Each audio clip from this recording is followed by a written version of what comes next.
Thank you for coming. Simon, I know him for quite a lot of time, so he did his PhD in Leicester, working on the Rhodosophyllite in Cyprus, which was exactly the same place where I started my master's on 2 years later. So we've been communicating about things for quite a while. He's an economic geologist at the University of Nevada at Las Vegas after being at Monash here in Australia for a couple of years.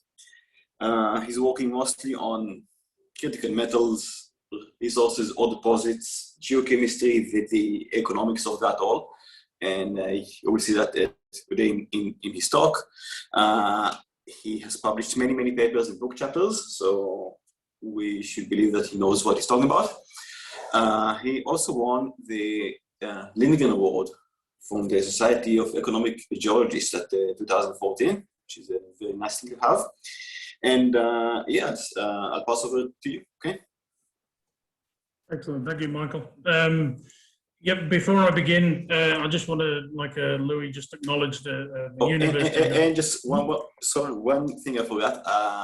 I'll just add that after the talk, we have a meet and greet session with Simon. So if you have any questions beyond anything specific for the talk, we will be here for maybe 20 or 30 minutes more, and then we can all have a chat about the stuff that we will be talking about, okay?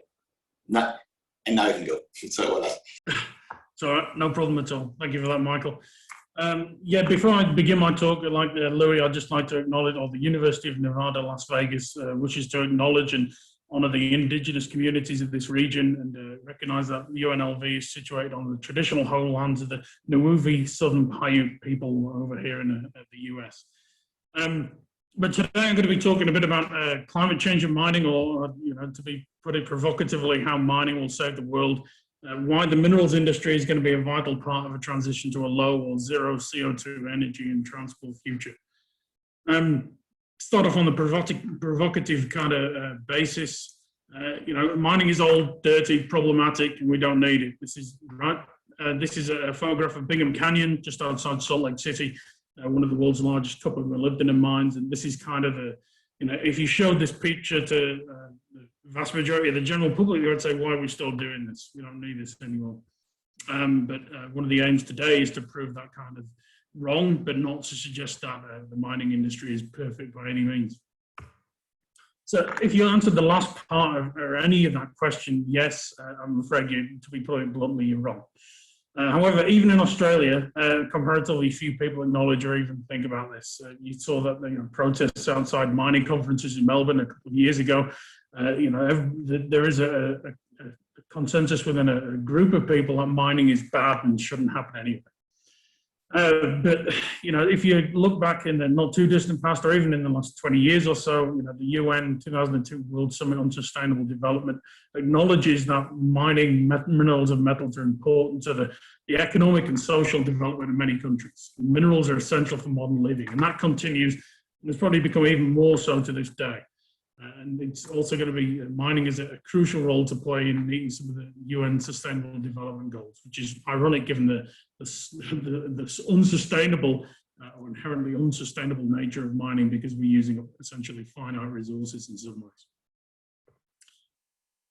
But then you could say, well, mining is dirty and harms the environment and people. Perhaps that mining companies are improving. They're not perfect, but they are improving. They're doing a better job of environmental assessment, cleanup. In the past, they're more socially aware. Mining can provide communities with benefits, so things can be improved. But the minerals industry is also coming to terms with increasing environmental, social, and governmental issues, and these aren't going away. These, you just have to think of Yukon Gorge in Western Australia, the incident with Rio Tinto not too long ago.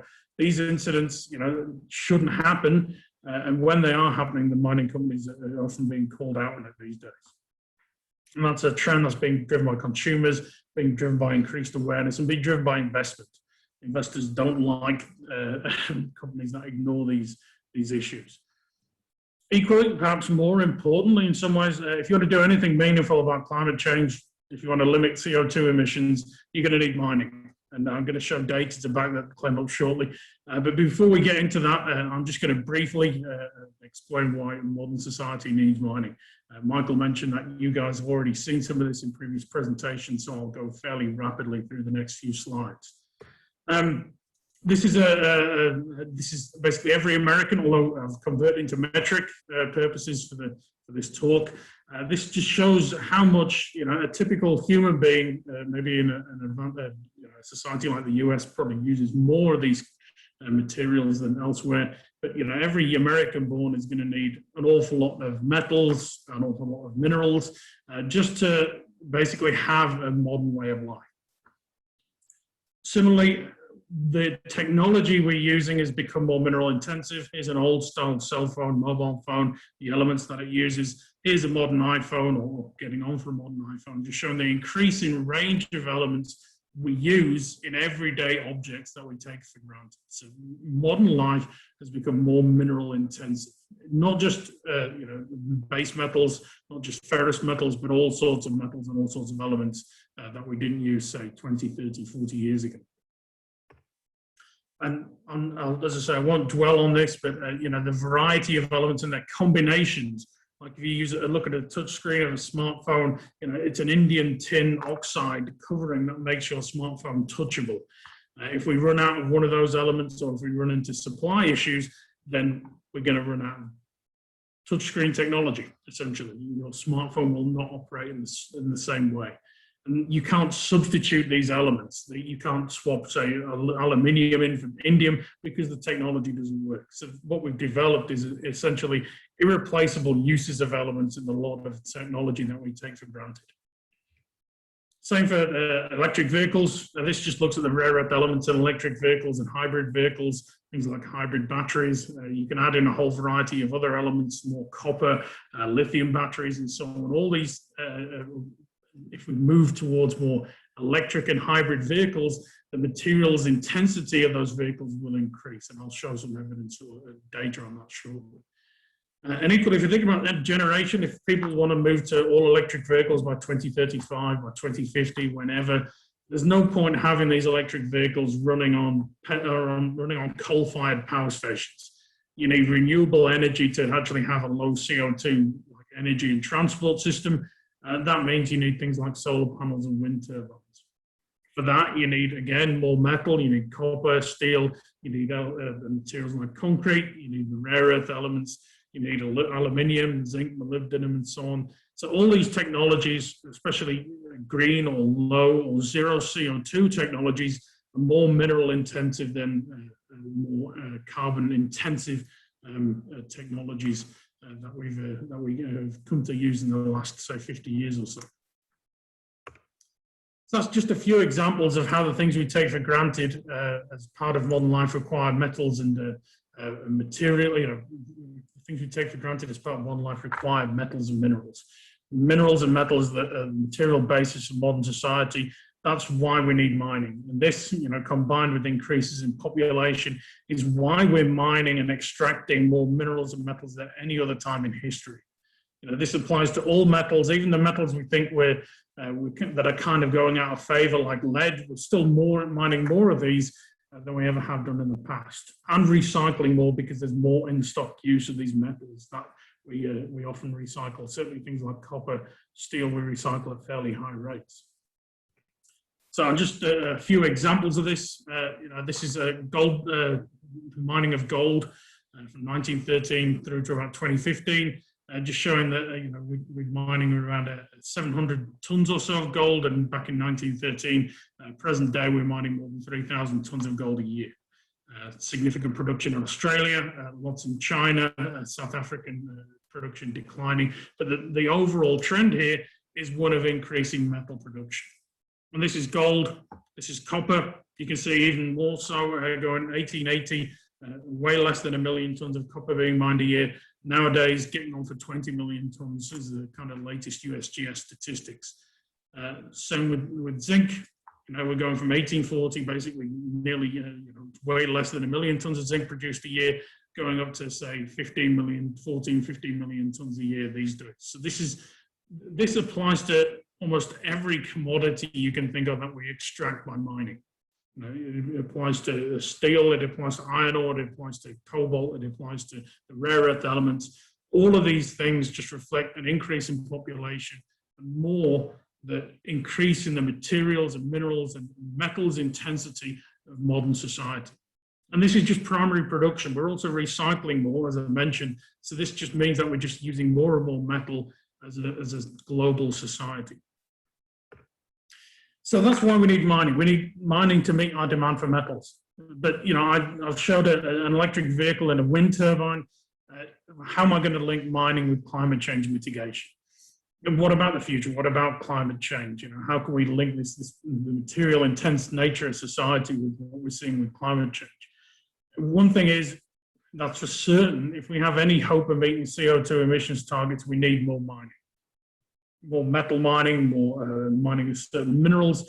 All of this means that we need to, if we want to move to low, zero CO2 technologies to transport energy, all of this requires more mining to develop the infrastructure and the end products needed for this transition, the energy transition, as it's often called. The move towards electric vehicles and renewable energy makes this demand increase inevitable. Electric vehicles require more metals than petrol vehicles, and there's no point, as I mentioned earlier, powering an electric vehicle with electricity generated at a coal-fired power station. It's worse than a petrol SUV. There's no point in having lots of electric vehicles that are powered by essentially high CO2 emitting energy generation.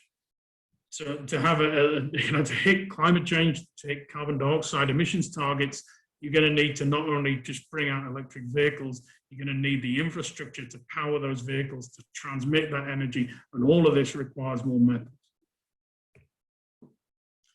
And hopefully nobody in the audience doesn't believe in anthropogenic climate change, but there are some people out there who do.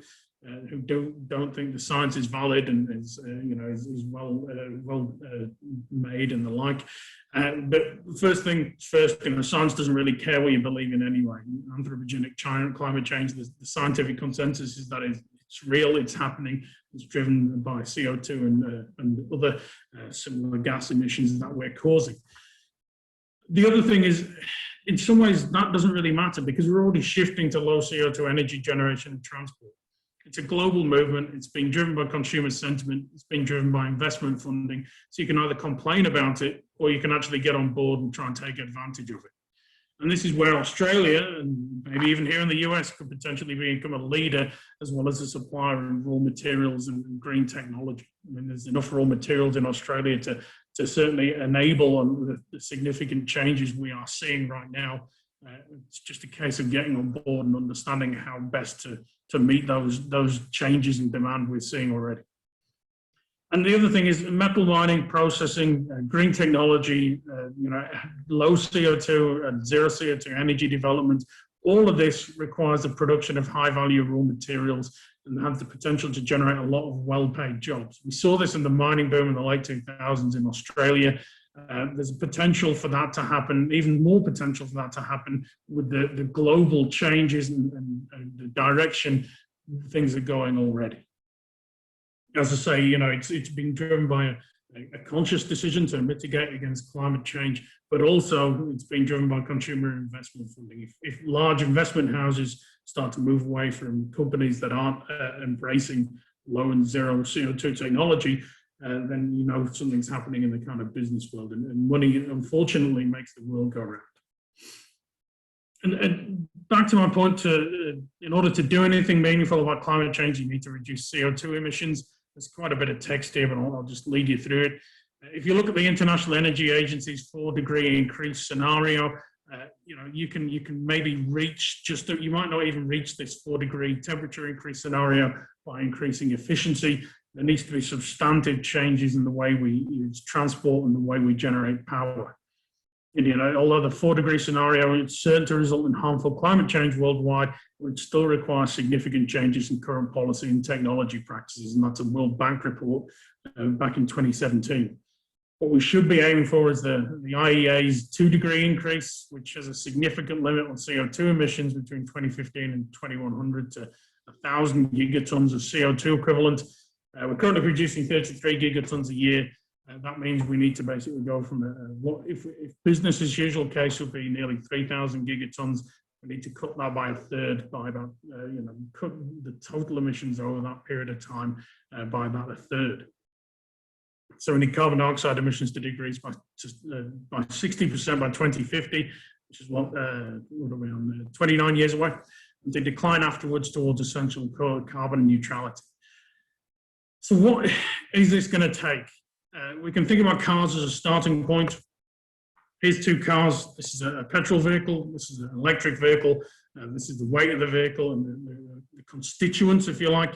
If we compare a VW Golf, a petrol vehicle, with a Chevy Bolt, a typical small electric vehicle, what you see is using less steel, more aluminium, more copper, maybe less iron, and lots of other metals in here that actually essentially make this vehicle go.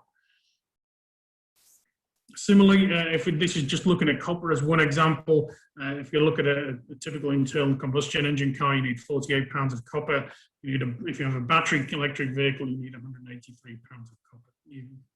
I can't do the metric conversion in my head, unfortunately, but the number, the units are not essentially important. The amount of copper, and this is just one metal within these different vehicles, is what counts. So if we take a copper as an example, back of the envelope calculation, global vehicle production currently uses about 1 million tons of copper per year, about 5% of global copper production. Only 1% of these new vehicles are electric. There's a whole load of targets being made by various countries, by car companies, to move to all electric fleets by 2035 or 2050 or thereabouts. Let's just say, this best case scenario, let's assume the world goes all electric vehicles by 2060. Electric vehicles need 4 times as much copper as a petrol vehicle. That means if we go all electric, the global car industry needs 4 million tons of copper production a year. It's a 400% increase from now, whereas 20% of current global production. Only it's more. Because if you want electric vehicles, you need infrastructure to charge those vehicles. You need infrastructure to get the electricity to the charging places. You need more copper, not just in the vehicles, but also in the actual infrastructure you need to have essentially a society that's using electric vehicles at a far higher rate, never mind 100%. And this is just transport, and this is just copper. Then we look at energy generation and other sectors, because it can't just be vehicles, because if you have an electric vehicle, as I said, powered by coal-fired electricity, then there's no point. That's not doing anything for climate change. It's just selling a lot of Teslas. If we look at an example, this is Richard Harrington and others at the Natural History Museum, other researchers in the UK.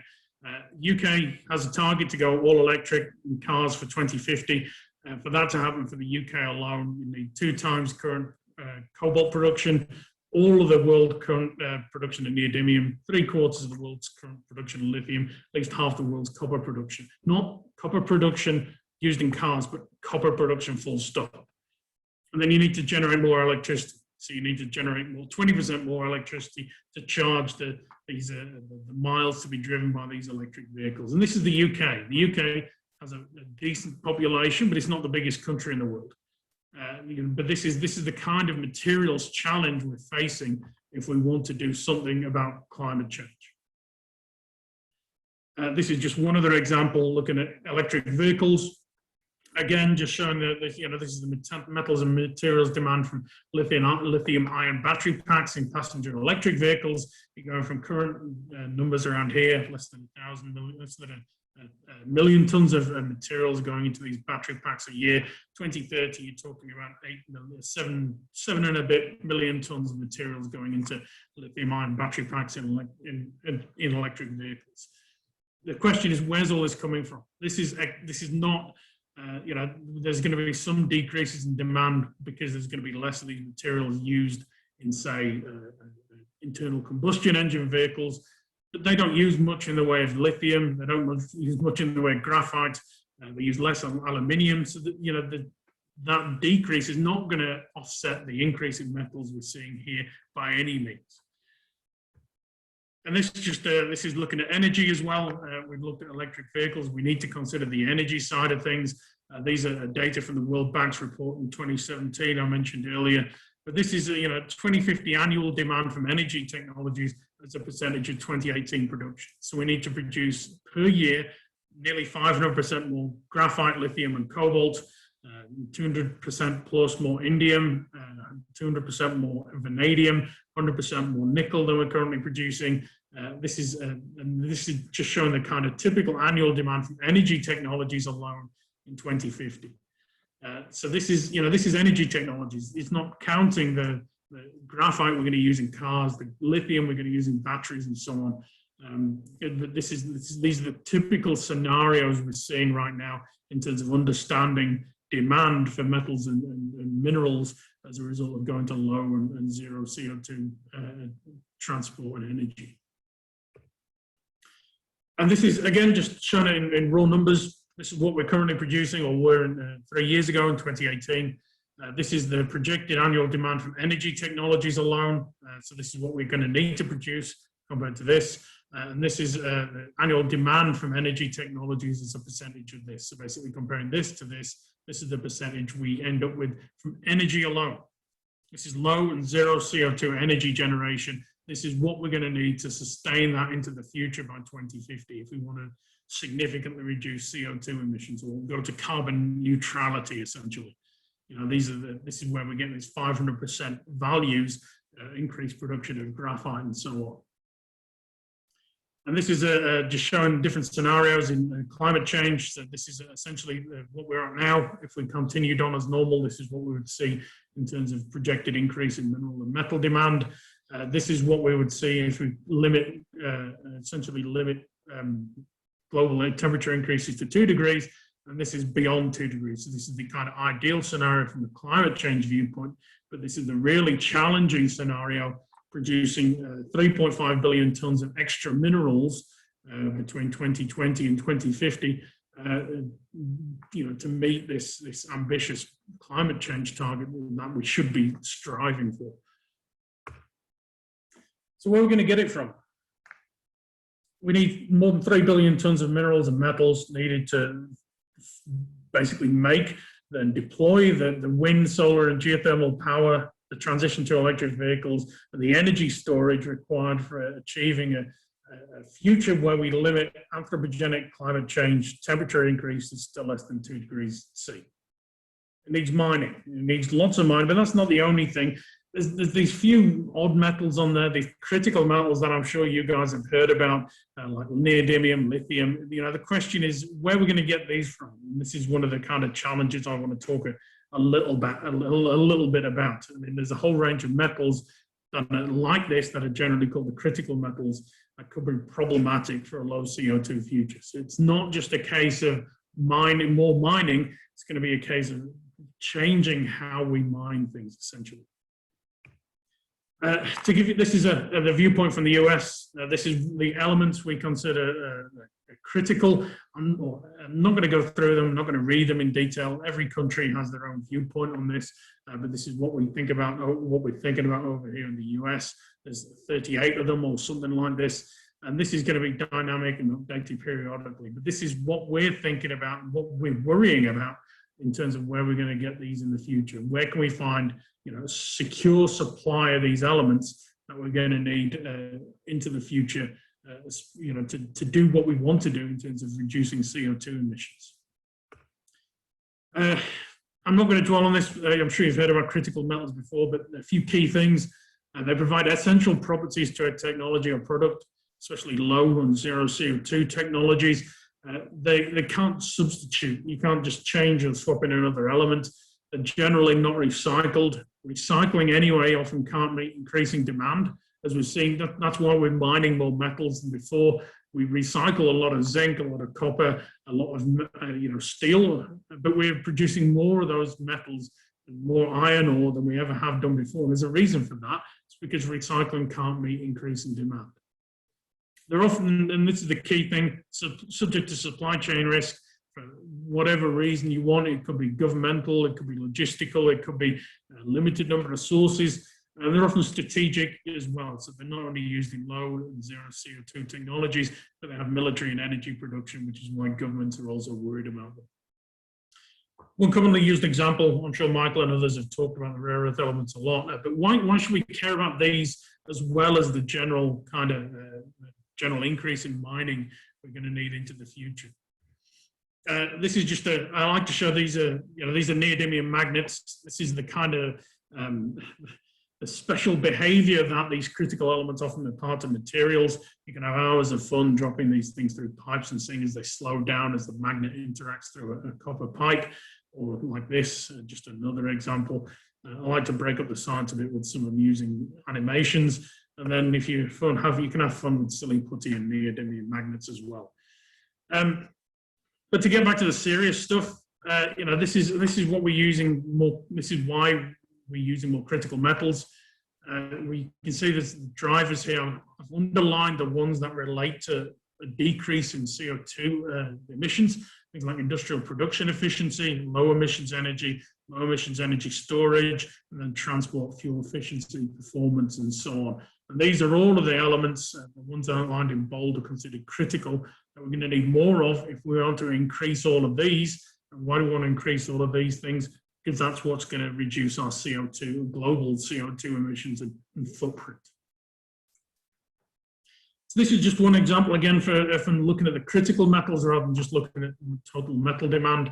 These are a cumulative neodymium demand for global wind turbine production through 2050 for the different warming scenarios. So this is the 6, 4, and 2 degree scenarios from the International Energy Agency.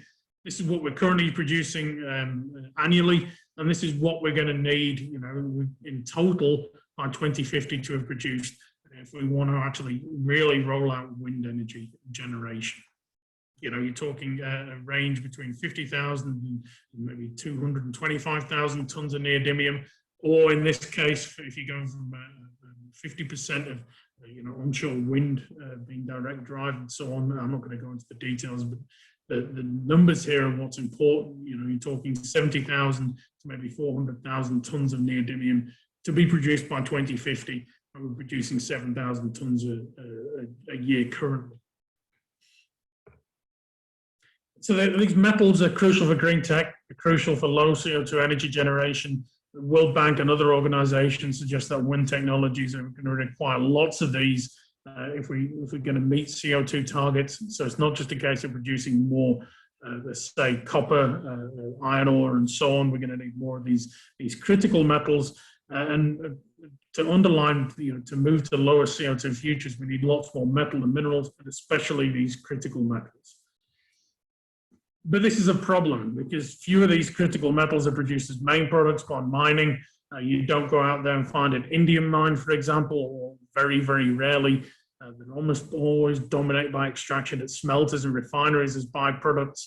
That means that often the mine doesn't get any value from them. So if the mine doesn't get any value from these metals because they're produced as byproducts at the smelter, the refiner, and no money makes back to the mine doesn't care. Therefore, we don't quantify how much there are. Therefore, it's very difficult to predict where these metals are coming from, where they're going to, how much is actually just ending up as waste. All of this means there's significant potential of critical metal production. It's a function, why are we not doing that right now? It's a function of economics. Mineral processing approaches used. Sometimes these elements just deport to waste and end up in leach pads and things like that and can never be recovered. And more fundamentally, it's a lack of understanding of the distribution of these elements quite often. And we don't know whether the resources, then they're often not reported in resources. We know that a large number of mineral deposits worldwide and mines produce these metals, but they're never stated in their reserve resource reporting. So we can predict how much copper there is in a given mineral deposit, but that deposit may also produce things like tellurium and selenium, but we've got no idea how much is in there and what percentage of that we're actually producing. And we don't recycle these. The critical metals are amongst the least recycled elements we use on an everyday basis. And that's another major problem. So recycling at the moment, and probably not for a significant period of time, is not the answer to the demand here, or the increase in demand. This kind of shows some of the problems. So this is what's called the wheel of metal companionality. Adol Nasser and others put this together, who's now at the USGS. But this basically shows a range of main product metals things like tin, lead, zinc, copper, and the range of metals that are produced as byproducts of these individual main metals. So, for example, if we look at copper, 100% or nearly 100% of the selenium and tellurium we use is produced from copper. It's a byproduct of copper production. Similarly, cadmium and indium, it's always a byproduct of zinc. It's a function of the mineralogy of things like minerals like sphalerite. And what we see here is essentially the dependence of the production of some metals, some critical metals like cadmium, indium, selenium, tellurium, on the production of main metals. And it's this relationship that's going to be crucial, and kind of unpicking this relationship, understanding it further is going to be crucial in ensuring we can source the critical metals we need for a low and zero CO2 energy future. Put it more simply, here's a table. Our main products again, our byproducts that are almost always produced as a byproduct of these main metals. And this basically indicates the sectors of the mining industry that our production of critical elements are reliant on. You might say, so what?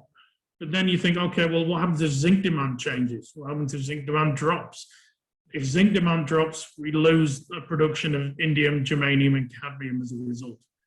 The two are intrinsically linked, and that's a real problem if you, for example, want touchscreens or LEDs, fiber optic cables, semiconductors, cadmium, tellurium, solar panels. All of these things rely on these metals that are reliant on the production of a main metal, in that case, zinc. And you can look at the table here. It just shows that various other relationships which are crucial and going to be more crucial going forward if we can actually produce these elements that we need for low and zero CO2 energy in transport and the like. It shows in a slightly different way. We have our range of critical metals down here. We have the production of these critical metals in terms of tons of metal. Copper is about 20 million tons a year. So you can see that there's not a huge amount of production of a lot of these metals, which is a problem, because if they were produced in significant amounts, then we might be able to mine them on a wider basis. The red here shows the proportion of each of these metals that are produced as a byproduct of other metals.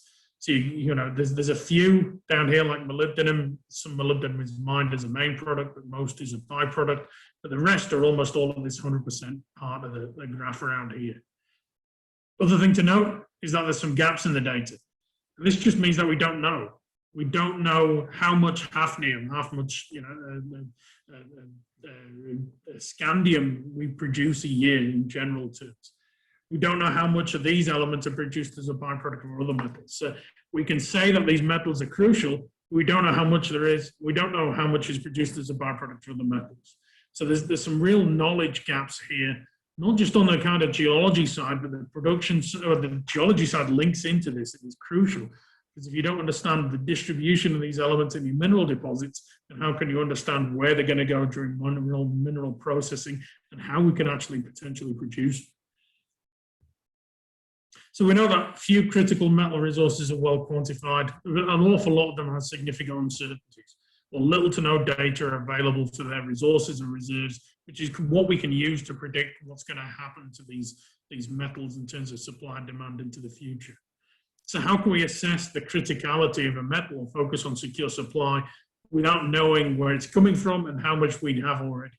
And this kind of leads into the question of how we can produce more of these metals and ensure their supply, given their buy and co-product nature.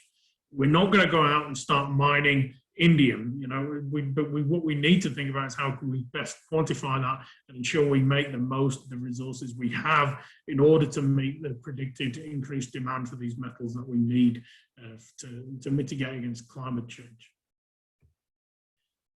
So what we need is, we need global resources. We need baselines to predict how we're going to meet future demand. We can't rely on published reserve and resource data that's been made available now because there's a lack of reporting of critical metal production. So one example, the Sierra Eta mine in Arizona produces rhenium as a byproduct, doesn't report it in resources and reserves. So if we know it's a producing mine, we know it produces this element. We don't know how much there is. We don't know how much is going to waste at that mine rather than being produced. We know Australian lead zinc deposits contain indium. work by Tim Werner and others suggested that there's nearly 50 kilotons of indium within current mineral resources, but Australian zinc refineries don't produce this critical metal, so it's all deporting to waste. So if you want to put this simply, we don't know how much we have, we don't know where it comes from, the stuff that we do have, we don't know how often to increase production as a result, which is, suggesting we've got a number of crucial challenges to think about the mining industry if we want to meet the, increase production of these critical elements. And I know a lot of people are thinking about this right now. This is one example from a paper we had out in, I think it was 2017, just looking at indium at Broken Hill, the famous mineral deposit down under, mined from 1883 through to more or less not too long ago. This is the potential predicted tons of indium in the tailings, because the deposit never produced indium. But you're thinking about maybe if 30% of the milled indium ended up in tailings, the tailings at Broken Hill might contain about 3,500 tons of indium. Which is, if 3,500 tons contain versus global indium production of 800 tons a year, that means that the substantial potential for reassessing waste materials and trying to look at them as future sources of the metals we're going to need for this energy transition. So we're getting better at identifying and producing some of the critical metals. You can look at ratios of byproducts to main products, like rhenium to molybdenum, indium to zinc. The ratios of those metals are increasing, showing we produce more of them as a function of the production of the main metals. Although that's not always the case, tellurium needed for cadmium telluride solar panels is decreasing, which means we're producing less tellurium per ton of copper produced, probably as a function of the way we're processing copper ores.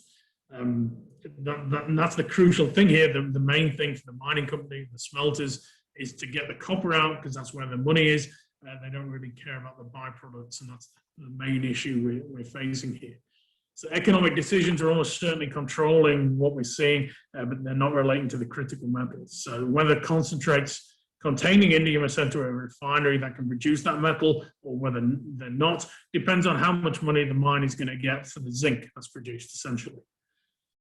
And this kind of complex range of challenges is what we're going to need to understand and undertake research in to have a chance of meeting carbon dioxide emission targets.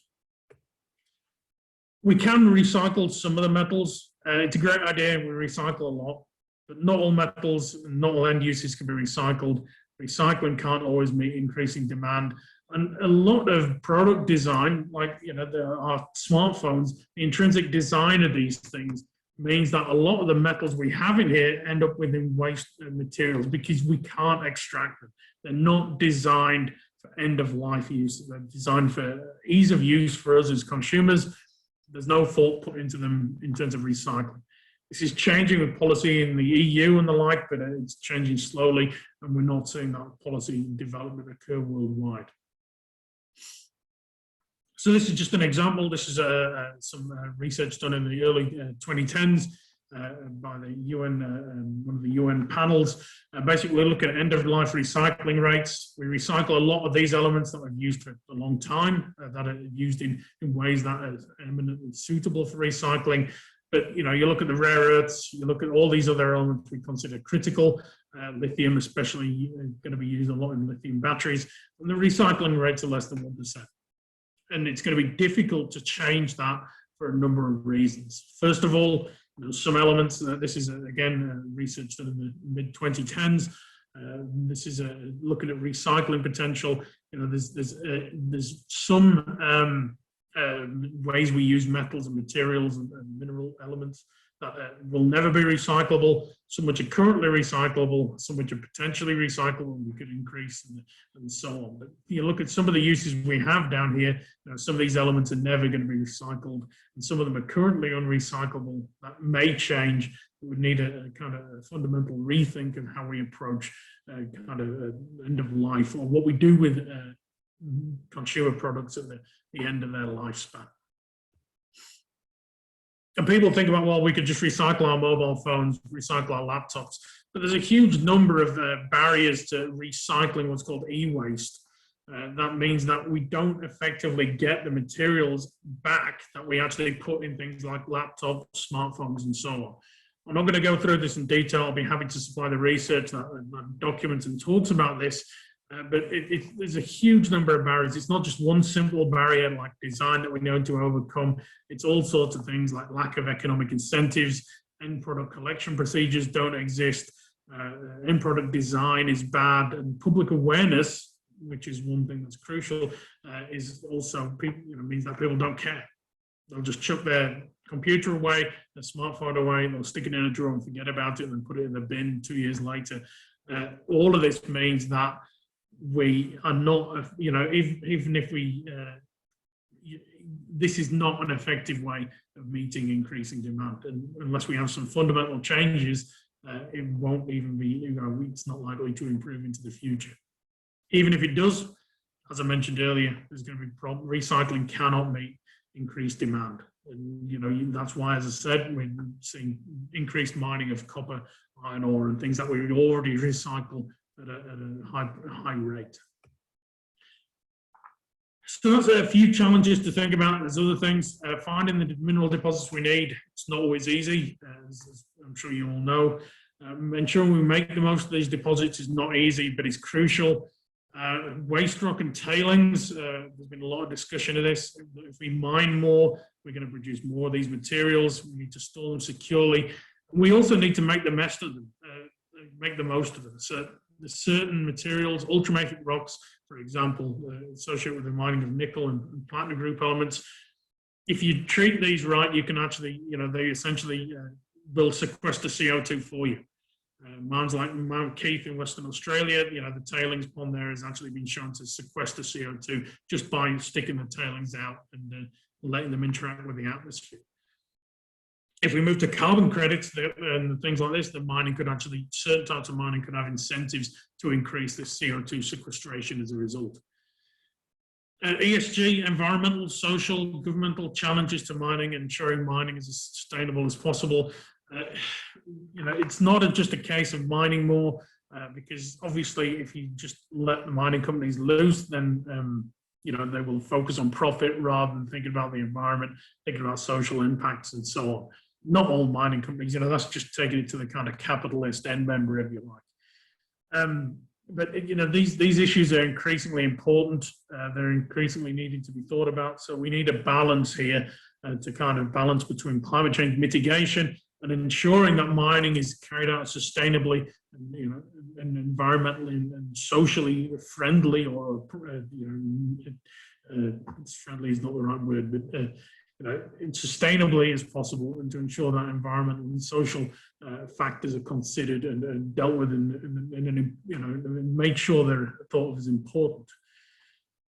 There's NIMBYs and bananas, and NIMBYs are not in my backyard, so this is fine, but don't have it anywhere near me. Bananas build absolutely nothing anywhere near anything. So basically, it's the kind of opinion that some people have that mining's great, but do it somewhere else, or that we don't need it. We don't need mining. We don't need to develop anything more. But you can't have solar power, Tesla vehicles without raw materials. So there needs to be some broader acceptance that mining is required, that metals need to be smelted, refined, etc. You can't the US can't continue to just import stuff from elsewhere because or ship stuff to other countries for processing and then get manufactured products back for a huge number of reasons: logistics, security and supply, cost, geological factors, social justice, exploitation. All these things kind of need to be thought about when we think about where we're getting our raw materials from and what we're doing with them afterwards. Equally, if you're just digging stuff up and then sending it overseas to be processed and turned into end products, you're losing the value add. And that's something that Australians might want to certainly should think about in the future. It's not just mining. Concrete and cement are huge problems, huge CO2 producers, yet we don't have a solution. And people can just say, oh, we don't need to mine coal anymore, but we need metallurgical coal. And that's a key issue. Then we don't have a replacement for it. If you want metals, you're going to need some of this metallurgical coal. That means we are going to need some form of coal mining, although there are developments in this area as well. But certainly, when people talk about the demise of coal, they're probably referring to thermal coal rather than metallurgical coal, but a lot of people don't don't know the difference or don't care about the difference. The bottom line, just start to wrap up here, as I'm kind of getting towards the end of my talk, and the end of my time slot. You know, if you want to do anything meaningful about climate change, you're going to need to mine more minerals and metals.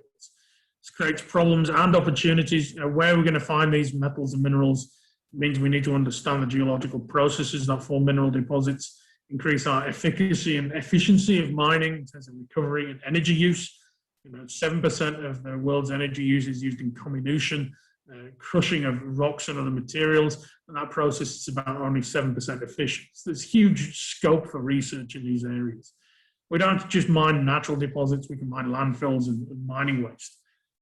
The question is, you know, what impact is this metal extraction going to have? These environmental, social, and governmental challenges, benefits potentially, and risk.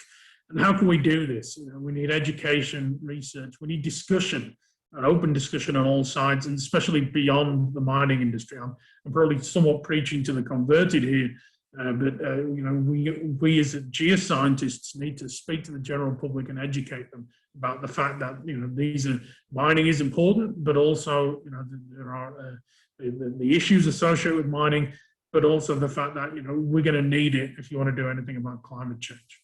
We are doing some of this at Geoscience in Newry, and yes, that's a plug for my own research group there. So if you're not already convinced, I emphasize that every person listening to this talk, watching this talk, needs mining. You know, the device you're listening and watching on, the electricity you're using, the car you drive, the house or apartment you live in, all the modern conveniences you use require minerals and metals. Any sustainable future is going to require, with reduced climate, you know, anthropogenic climate change, lower CO2 emissions, it's going to be built on the back of the mining industry. There's no point having electric vehicles fueled by electricity generated by coal. And if your immediate attitude is climate change doesn't exist, then the world is moving this way anyway. You know, we're moving towards renewable energy, moving towards electric vehicles. It's a chance for Australia and the US to be a world leader. You know, demand for these metals is going to increase. The question for Australia is, does Australia want to be the world supplier of raw materials or a home of high-tech manufacturing and advances like this? At the latter, there needs to be some kind of rethinking of where ores are processed, rather than just shipping them to, say, China, where smelting and manufacturing can take place, where they get more value add from the materials mined here in Australia, or they're in Australia, rather. So what about Australia? These are kind of current statistics on major resources and energy commodity exports, lots of iron ore, metallurgical coal, gold, copper, and so on. You know, one thing to think about here is that what's going to happen to this in the next 10, 20, 30 years. We're going to see decreases in things like LNG, oil and condensate exports, thermal coal exports. And we're going to see increases in copper, nickel, and so on. And what's this going to do for the Australian economy? The other question is, what's the future of gold? I mean, gold is obviously a strategic metal, but it's not exactly crucial for climate change mitigation. We're going to see, consumers are going to stop buying jewelry because they think that, well, where's this jewelry coming from? It's coming from a hole in the ground with environmental and social issues associated with that. Is there going to be a kind of transition away from gold mining? I'm not sure. It's what some people have suggested, but not me, especially as I live in Nevada, the largest gold producer in the US. And the other question to think about, where's value added along the mining chain from mining through processing and manufacturing? You know, this is a little article talking about Mount Weld, where you got rare earth elements being extracted and the ores being processed in Malaysia. So, you know, one of the questions is, why is this the case? Where's the value add here? What happens to the rare earth element concentrates or rare earth element production after this? And this is just one example. This is diamonds, but it equally applies to to most of the mining industry. You know, you go from your raw product through various selling and refining processes to the end products, which is where the actual value add is. You can see that these parts of the charts here is where the value add is. It's this end, the end products, rather than the mining side of it. We're already seeing changes. There's talk about the roadmap for processing of critical minerals here in Australia. Rio Tinto, the Bingham Canyon mine that I showed earlier, is now going to be producing tellurium, 20 tons a year. And this actually is an area where economics pays off. because that tellurium is going to be worth about $1.2 million a year. The plant to produce the tellurium costs $2.9 million. So in about 2.5 years, Rio Tinto will have paid off that investment in tellurium sales. So we're seeing changes happen. It just depends on, you know, which country is going to get there first, who's thinking about this, and how, you know, what's going to happen in terms of globalization of these, say, metal mining and where we process metals and so on. So just to wrap up, you know, what now? What do these are just my 2 cents. I think we need more conversations like this, hopefully, more discussion of this rather than just saying we need to reduce CO2 emissions. There's no point just saying that without realizing what it's going to cost and what it's going to take to do that. We need more research, education, outreach, and consideration of all these things during policy development. No good a government saying we're going all electric by 2050 without having a plan in place to do that, rather than just saying you've got to do it. We need more open conversations rather than just shouting at each other, from, say, environmentalists shouting at miners or miners shouting at environmentalists. We need more conversations about all of this rather than just ignoring it. And you can talk all you want about how we need to combat climate change and make policy, but if you don't understand the mineral and metal costs of this and what issues that may bring to the table as well, we're only halfway there. And that's my 2 cents. And that's it. If anybody has any questions, I'll stop sharing my screen shortly so I can have a look at the chat. But if not now, you can always email me. I've got a whole load of papers and research we've been working on around this topic that we've published over the last few years. And there's much more information, but obviously people have things to do, so I don't want to dwell on and talk about this for another hour or so. But with that, I'm going to stop sharing my screen. Simon, before you stop sharing, there's no need to worry about that. I can read the questions out in the chat. We've got a couple of questions directly to you. In that case, I will go back to sharing my screen. Keep sharing, and then so I'll read out the questions that people have typed in directly to you. There was a bit of discussion going on while you were talking, but there's a couple of questions. One from Zihan Weng. Question for Simon. What do you think about reprocessing mine tailings as a source for critical metal supply, and will it be comparable to other greenfield-ish approaches, new deposits, etc.? I think there's a lot of potential there. It depends. What we need to do is assess the tailings and look at the mineralogy, look at what's actually there, because you know, unless we actually get a handle on what's in these tailings and what potential they have, by actually going out there and analysing them, and like you would a normal mineral deposit, essentially calculating the resource and looking at mineral processing, then you'll never know. But equally, you know, a lot of these tailings and mining waste piles are problematic from an environmental viewpoint. So if you could just have not an operation that produces you know, if it's essentially a non-profit operation that produces environmental benefits, then that may well, you know, be seen as attractive by government and attract government funding. There's an awful lot of former mine sites that are environmentally problematic. If you could remove those problems by removing some of the waste and turning that into critical metals or other metals, then that may be a win-win for everybody concerned. Thank you. Second question, Yanis Silagakis. Question for Simon. What is the energy required? This might be something you take on notice. What is the energy required with current mining efficiency standards to extract all of the metals needed for green reduction of CO2 emissions? Whew. Now that's a question. The answer for that would be I'm not sure, because in a lot of these mineral deposits, we don't know where the critical metals are sat. Like in, you know, if you take an average porphyry copper system, you can maybe predict where the selenium and tellurium is, but you're never 100% sure, and I don't know if anybody's actually gone out there and calculated it. So what we need to do is we need more mineralogy and kind of deportment studies to understand the distribution of these elements of, like, you know, tellurium and gold deposits. How much of it is associated with the gold and is potentially producible in a kind of more normal gold mining situation? How much of it is associated with what we consider waste and will never be produced? And there's a number of questions in that area that still need to be resolved. There's people thinking about it, and obviously Rio Tinto and Bingham have done a calculation that says, yes, we can produce this much tellurium and make money off it. You know, we can produce 20 tons a year by doing this. And that's because they understand their mineral deposit. They know where the tellurium is. If more companies did that, then there's more potential for critical metal extraction as rather than going really significantly out of the way in terms of energy cost and the like. We need to understand our mineral deposits better, and we need to not just focus on the metals that we consider to be the main metals in the deposit. We got one more. Excuse me. We got one more from Mark Hoggett. Thanks, Simon. What do you think is the relative importance of brownfield mining, the reprocessing of tailings, expanding existing mines, etc., versus finding new deposits? That's an interesting question. Some research that Gavin Mudd and myself have done on platinum group elements and nickel and copper indicates that there's a significant amount of, say, increasing in resources and reserves that occurs in the brownfield environment.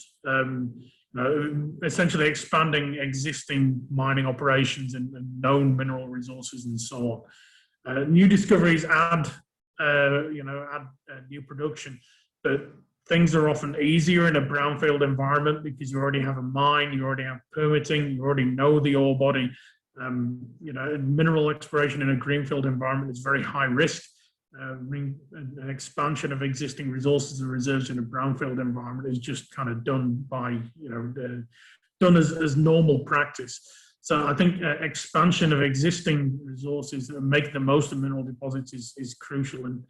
And it's also important to note that what we're mining now, if you look at a typical gold mine these days, a large bulk tonnage gold mine, what we're mining now might have been considered waste in the 80s as a result of just the change in practice of the way we mine. We mine more low-grade material, there's more bulk tonnage mining, and that's enabled us to kind of produce more, although it's also brought along challenges with energy and with the production of tailings and waste and so on. I think I've answered your question.